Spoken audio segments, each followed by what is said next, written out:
આ ભાગવત ક્યારે મળે તો કીધું ન તપથી મળે, ન યોગમાં બેસવાથી મળે, ન પૈસા ખર્ચવાથી મળે, તો કીધું જ્યારે પરમાત્માની કૃપા થાય, પૂર્વનું આપણું પુણ્ય જાગે, ત્યારે આપણને ક્ષણમાં સત્સંગની પ્રાપ્તિ થાય. ગઢડાની અંદર ભગવાન સ્વામિનારાયણ પ્રભુ બિરાજતા હતા અને મહારાજે હાથમાં માળા લઈ અને ગુણાતીતાનંદ સ્વામીને કીધું કે આજથી જુનાગઢ મંદિરના મહંત તમને બનાવવા છે, તમારે આજથી જુનાગઢના મહંતની જવાબદારી સ્વીકારવાની છે. ગુણાતીતાનંદ સ્વામીએ કીધું કે મહારાજ એ ભાર અમને રહેવા દો, અમારાથી એ નહીં થાય. મહારાજે બહુ આગ્રહ કર્યો કે સ્વામી અમને જે દેખાતું હોય, અમે જે કહેતા હોય એમાં તમે ઓલું કરો એ બરાબર નહીં. ગુણાતીતાનંદ સ્વામીએ કીધું કે મંદિરના મહંત તરીકેનો ભાર ઉપાડું ખરો, પણ એક શરત છે. કીધું શું? તો કીધું ગોપાળાનંદ સ્વામીને તમે કહો કે વરહમાં 1 મહિનો આવીને જુનાગઢ સત્સંગ કરાવે. 1 મહિનો ગોપાળાનંદ સ્વામી જો જુનાગઢ આવીને સત્સંગ કરાવવા વચને બંધાય તો હું જુનાગઢ મંદિરના મહંત બની જાઉં. નહીં તો ગુણાતીતાનંદ સ્વામી પરમ હંસ જેવું જેનું ચરિત્ર હતું. સ્વયં શ્રીહરિ પણ એના સત્સંગથી આમ એના વિરહથી વ્યાકુળ થતા હતા. છતાં એવા દેવીજનોને પણ, એવા હરિભક્તોને પણ, એવા હરિના સંતોને પણ જેટલી ક્ષણનો સત્સંગ દૂર થવાય સત્સંગથી, એક ક્ષણ એને એવું લાગતું કે આપણાથી કંઈક લૂંટાઈ રહ્યું છે. તો યત્ફલમ નાસ્તિ તપસા, ફરી એક વખત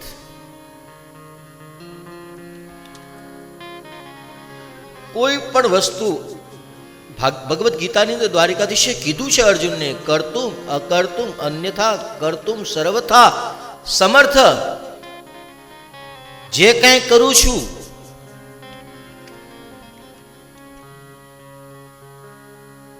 મારી ઈચ્છા વિના રે કોઈથી તણખું ન તોડાય. એ ભગવાન દ્વારિકાધીશે ગીતામાં કહેલું છે. સ્વામિનારાયણ ભગવાન કહે છે કે મારી ઈચ્છા વિના કંઈ ન થાય. એ ભગવત ગીતાની અંદર દ્વારિકાધીશે કીધું તું અર્જુન મારી ઈચ્છા વિના કંઈ ન થાય. તો જેવી રીતના એમની ઈચ્છા વિના માણસના જીવનનો એક શ્વાસ પણ પોતાની મેળે લઈ શકાતો નથી.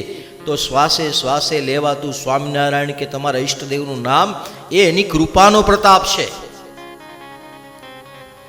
જીવીએ તો આપણે કેટલા વર્ષોથી છે તમે વિચારો, તમારા કેટલા વર્ષ થયા, અને હવે એ વિચારો તમે કેટલા વર્ષથી સત્સંગમાં આવ્યા, અને હવે એ વિચારો સત્સંગ લાગ્યા પછી તમારા જીવનની અંદર સુધારા આવ્યા, એને કેટલો વર્ષ થયો, કેટલો સમય થયો.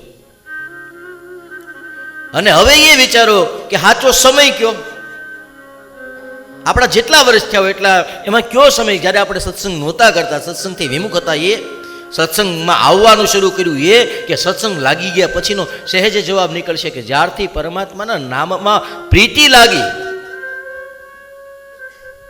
ત્યાર પછી જે વ્યતીત કર્યું એ સમય સાચો છે. આ સહજ જવાબ મારું તમારો અંતરાત્મા આપે છે, એટલે સાબિત થાય છે.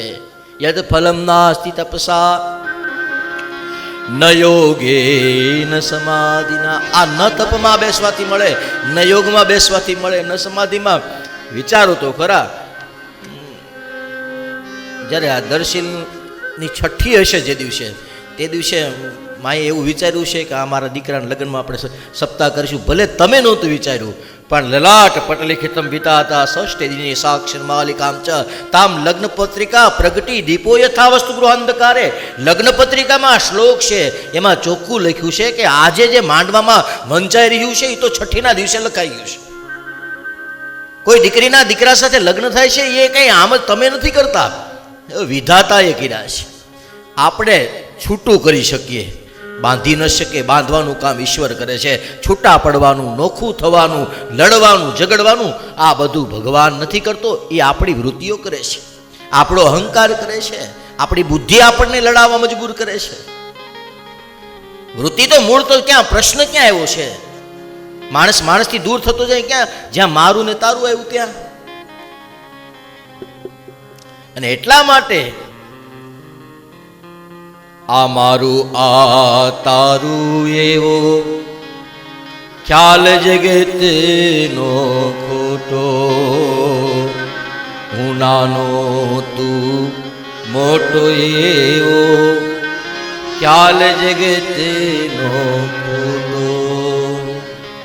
શા માટે? ખારા જળનો દરિયો ભર્યો, મીઠા જળનો લોટો.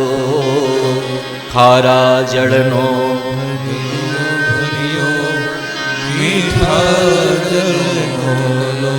પણ હવે તરસ્યાને તો દરિયા કરતા લોટ લાગે મોટો. તરસ્યાને તો દરિયા કરતા લોટ લાગે મોટો. હું નાનો તું મોટો એ ખ્યાલ જગતનો. મૂળ તો નાના મોટાની વાત આવી ત્યારથી કુટુંબ વિભાજનની આપણે ત્યાં પરંપરા શરૂ થઈ. પણ એ વિભાજન થતા કુટુંબને સતત ભેગું રાખવું હોય, સતત એને એક થઈને રહેવું હોય તો એના માટે સત્સંગથી મોટું કોઈ ધામ નથી. અને એટલા માટે ક્ષણનો તો ક્ષણનો પણ સત્સંગ ન છૂટી જાય એનું ધ્યાન રાખવાનું. આપણે નથી કહેતા, ભાગવતની અંદર લખ્યું છે દુર્લભમ ત્રયમેવે તદ એવાનુગ્રહ હેતુકમ મનુષ્યત્વમ મુમુક્ષુત્વમ મહાપુરુષ સંશ્રય. વિવેક ચૂડામણીની અંદર લખ્યું છે ત્રણ વસ્તુ બહુ દુર્લભ છે. એમાંની પહેલી મનુષ્યત્વ. માણસનો અવતાર બહુ દુર્લભ છે. મનુષ્યત્વ મળ્યા પછી મુમુક્ષુ બનવું. મનુષ્યત્વ માણસ તો થઈ ગયા બધા, બહુ બધા, કેટલા બધા માણસો છે, છતાં મનુષ્યત્વની પ્રાપ્તિ થયા પછી કે શા માટે આપણે જન્મ્યા છીએ? ખાવું પીવું ને સૂવું એ તો કોણ નથી કરતું? એ ઉલટાનું આપણી કરતા બધા એને સારું છે.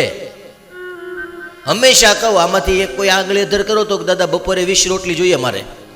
છે કોઈ 20 રોટલી વાળું બપોરે? દાદા રાતે જમવામાં તો 8-10 ભાખરી તો વહી જ જાય. અત્યારે સવારમાં ભલે તમારી સામે ગમે એમ બેઠા લાગતા હોઈએ, પણ અત્યારમાં 3-4 રોટલા ખાઈ ગયા છીએ. હા, જમાય છે એટલું બધું કોઈથી નથી જમાતું, કોઈથી. આપણો ખોરાક એટલો હતો કે આખા દિવસનું 2 કિલો માંડ જામી શકીએ આપણે. એમાં બધું આવી જાય, છાશ ને દૂધ ને પાણી બધું. હવે 2 કિલો મહિનાનું કેટલું થયું એ ગણો તમે. આવડે છે ગુણાકાર? કેટલું થાય? 60 કિલો.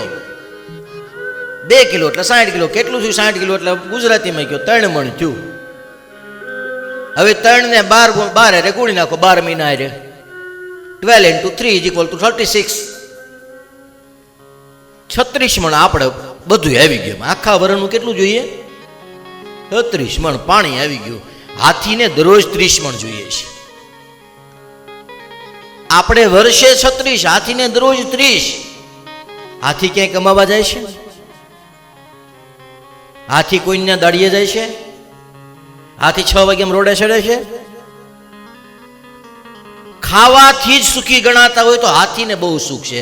એને ખાવાનું બધું મળે છે, કમાવા ક્યાંય જવું પડતું. આપણે તો આટલા માટે કેવડી બળતરા.